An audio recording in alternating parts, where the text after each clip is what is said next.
Praise the Lord. परमेश्वर के नाम की स्तुति हो। इंसान पाप क्यों कर बैठता है, इसके बारे में मैं कुछ बताना चाहता हूँ। इंसान मनुष्य के पाप करने के कई सारे कारण होते हैं, पर एक कारण मैं आपको बताना चाहता हूँ जो शायद आपको बचा सकता है पाप करने से, आपको रोक सकता है पाप करने से। देखो, इंसान हमेशा पाप करता है। हम मनुष्य हैं, हमसे पाप होते हैं, ये बात तो सच है। और हम मनुष्य, हमसे गलती हो जाती है, हमसे पाप होते जाते हैं। ये बात कोई झूठ नहीं है, ये सत्य है। पर इसी बात को सोचने के कारण ही मनुष्य पाप कर बैठता है। वह यह सोचता है कि मैं तो इंसान हूँ, मैं क्या करूँ, मुझसे तो गलती हो जाती है। तो हम यदि यह विचार, यह सोच हमारे अंदर रखेंगे तो हमसे पाप होंगे। पाप होने का कारण ही यह है कि हम सोचते हैं कि हम मनुष्य, हमसे पाप हो जाते हैं। यदि हम पूरे दिल से, पूरे विश्वास के साथ हम परमेश्वर पर भरोसा रखेंगे, हम विश्वास में चलेंगे, हम पवित्रता में चलेंगे, तो हम पाप ना करेंगे। पर यह सोचने से ही हमसे गलती हो जाती है। यदि हमको पता ही ना होता कि हम मनुष्य है, हमसे पाप हो जाते हैं, तो शायद हम पाप नहीं करते।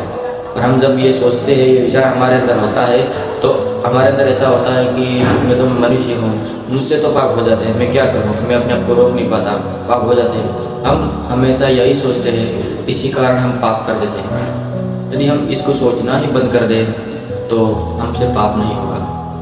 यदि हम यह सोचते हैं तो हमसे ज़रूर पाप होगा।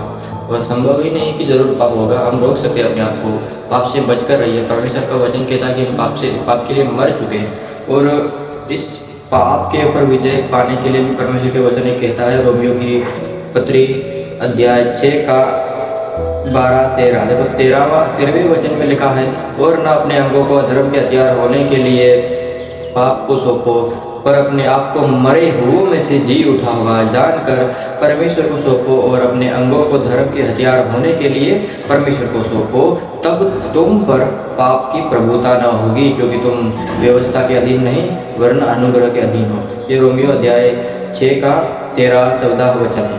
तो इस वचन को आप ध्यान से पढ़ना। वचन कहता है कि यदि हम अपने आप को मरे हुए में से जी उठा हुआ जानकर परमेश्वर को सौंपेंगे, और अपने अंगों को धर्म के हथियार होने के लिए परमेश्वर को सौंपेंगे, तब हम पर पाप की प्रभुता नहीं होगी। ये कितनी अद्भुत बात है। यदि हम अपने आप को मरे हुए में से जी उठा हुआ जानकर परमेश्वर को सौंपेंगे, और अपने अंगों को धर्म के हथियार बनाकर परमेश्वर को सौंपेंगे, तब हम पर पाप की प्रभुता नहीं होगी। हम पाप से आज़ाद हैं, हम पर पाप का कोई प्रभुता ही नहीं होता है। और उत्पत्ति में जब कैन ने जो भेंट चढ़ाई, परमेश्वर ने भेंट ग्रहण नहीं की, तब भी वचन कहता है कि यदि तू भला करे तो तेरी भेंट क्यों ना ग्रहण की जाएगी। यदि तू बुरा करता है तो पाप द्वार पर छिपा रहता है, और उसकी लालसा तेरी और होगी, और तुझे उस पर प्रभुता पानी है। तो पाप के ऊपर हमें प्रभुता पानी है। हम पाप हमारे ऊपर प्रभुता नहीं करनी चाहिए। पाप के ऊपर हम प्रभुता कर सके, ऐसा हमको बनना है, ना कि पाप हमारे ऊपर राज्य करे। यह सोचना छोड़ दीजिए कि हम मनुष्य हैं, हमसे गुनाह हो जाते हैं, हमसे पाप हो जाते हैं, हमसे गलती हो जाती है। इस सोच को आप छोड़ दीजिए, इस विचार को भूल जाइए, और परमेश्वर में बने रहिए, पवित्रता में बने रहिए। और सोचिए कि हम परमेश्वर के हैं, हम पाप ना करेंगे, हम सच्चे मन से, सच्चे दिल से प्रभु पर विश्वास करेंगे। करते हैं ऐसा सोच कर प्रभु में बने रहो, वचनों में, प्रार्थनाओं में, सब कामों में आगे बढ़ते जाओ, ताकि हम पाप ना करें। तो यही कारण है पाप करने का। पर हमको पाप नहीं करना है। बाइबल हमेशा यही सिखाती है, चाहे हम व्यवस्था के अधीन हो या ना हो, अनुग्रह के अधीन है, तो भी हमको पाप नहीं करना है। पाप से बचकर रहना है। पाप की हम पर कोई प्रभुता नहीं होगी। पाप हम पर प्रभुता नहीं करना चाहिए। इसलिए थोड़ा परमेश्वर के वचन को सुनो और उसको समझो, और बाइबल को पूरे मन से, पूरे दिल से और पूरे ध्यान लगाकर समझो कि वो वचन क्या कह रहा है, किस बारे में कह रहा है, क्या सिखा रहा है। उन वचनों को अच्छे से सीखना बहुत ज़रूरी है, क्योंकि आजकल कई ऐसे लोग हैं जो केवल जो पास्टर सिखाते हैं, जो सेवक लोग, जो प्रचारक लोग सिखाते हैं, उन्हीं को मानते हैं, पर बाइबल के वचन को ध्यान नहीं देते हैं। उनको थोड़ा सा बस पढ़ के चले जाएंगे, और जो पास्टर ने सिखाया हो उसको मानेंगे। हाँ, पास्टर सिखा रहे उसको मानना है, पर वचन से देखना है कि वो जो बता रहा है वो सही बता रहा है या गलत। हमको ये सीखना है। बाइबल में एक कलीसिया, एक विश्वासी लोग है जहाँ पर प्रेरित पौलुस के वचनों को भी वहाँ पर परखा गया।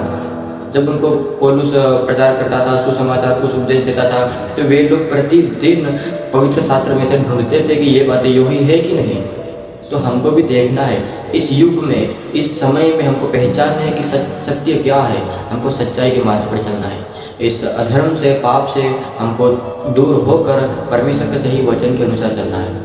तो परमेश्वर आप सभी को आशीष दे। मैं आशा करता हूँ कि इन बातों के द्वारा आपका जीवन में अब आगे से कोई पाप ना होगा। यदि आप पाप करते हैं तो इस सोच को अगर रखते हैं कि यदि मैं तो मनुष्य हूँ, मुझसे तो पाप हो जाते हैं, मैं क्या करूँ, इस बात को यदि आप रखते हैं तो उसको आप भूल जाइए, छोड़ दीजिए, ताकि आप पाप आगे बढ़ ना करें। Okay, praise the Lord. परमेश्वर की स्तुति हो। परमेश्वर आप सभी को आशीष